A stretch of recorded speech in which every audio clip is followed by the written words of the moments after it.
عصر حاضر میں حدیث نبوی کے انکار اور استخفاف کا پرچار کرنے والے گروہ کا سرغنہ اور علمبردار جاوید احمد غامدی اور اس کے اتباع ہیں، جو انتہائی مکاری اور چال بازی سے مسلمانوں میں ان گمراہ کن نظریات و افکار کی ترویج و اشاعت میں مصروف ہیں۔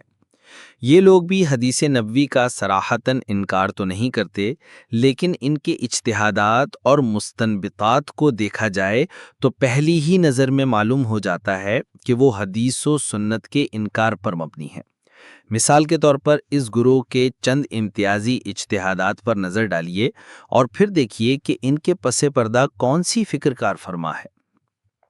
نمبر 1، سنت صرف افعال کا نام ہے اور اس کی ابتدا حضرت محمد صلی اللہ علیہ وسلم سے نہیں بلکہ حضرت ابراہیم علیہ السلام سے ہوتی ہے۔ یہ سنت قرآن سے بھی مقدم ہے۔ سنت صرف 27 اعمال کا نام ہے۔ ثبوت کے اعتبار سے سنت اور قرآن میں کوئی فرق نہیں، ان دونوں کا ثبوت اجماع اور عملی تواتر سے ہوتا ہے۔ حدیث سے کوئی اسلامی عقیدہ یا عمل ثابت نہیں ہوتا۔ دین کے مصادر اور مآخذ قرآن کے علاوہ دین فطرت کے حقائق سنت ابراہیمی اور قدیم صحائف ہیں۔ نبی اکرم صلی اللہ علیہ وسلم کی وفات کے بعد کسی شخص کو کافر قرار نہیں دیا جا سکتا، یعنی ہم کسی مرزائی تک کو کافر نہیں کہہ سکتے۔ زکوٰۃ کا نصاب منصوص اور مقرر نہیں ہے۔ اسلام میں موت کی سزا صرف 2 جرائم پر یعنی قتل نفس اور فساد فی الارض پر دی جا سکتی ہے۔ دیت کا قانون وقتی اور عارضی تھا۔ قتل خطا میں دیت کی مقدار منصوص نہیں ہے اور یہ ہر زمانے میں تبدیل کی جا سکتی ہے۔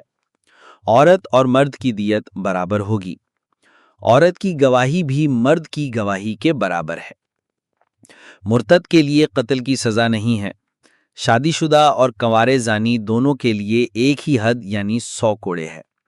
اسلام میں حد رجم نہیں ہے بلکہ یہ قرآن کے خلاف ہے۔ اس کے علاوہ گواہوں کا مسلمان ہونا بھی ضروری نہیں، غیر مسلم کی گواہی بھی جائز ہے۔ غیر مسلم بھی مسلمانوں کے وارث ہو سکتے ہیں۔ سور کی کھال اور چربی وغیرہ کی تجارت اور ان کا استعمال شریعت میں ممنوع نہیں ہے۔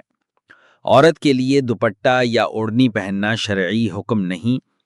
داڑھی کی کوئی شرعی حیثیت نہیں ہے۔ حضرت عیسیٰ علیہ السلام وفات پا چکے ہیں، لہٰذا ان کے دوبارہ نازل ہونے کا عقیدہ غلط ہے۔ معراج ایک خواب ہے۔ امام مہدی اور دجال کا خروج بے بنیاد ہے۔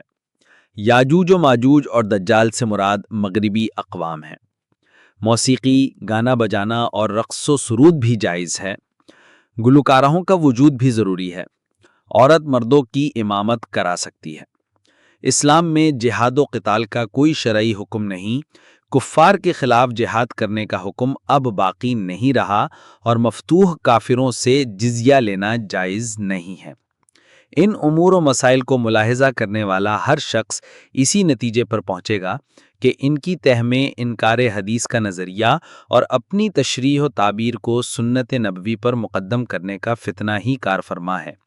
ان غامدی افکار و نظریات کے حوالہ جات اور تفصیل کے لیے محترم پروفیسر مولانا محمد رفیع کی کتاب غامدی مذہب کیا ہے کا صفحہ نمبر 12 سے 15 ملاحظہ فرمائیں۔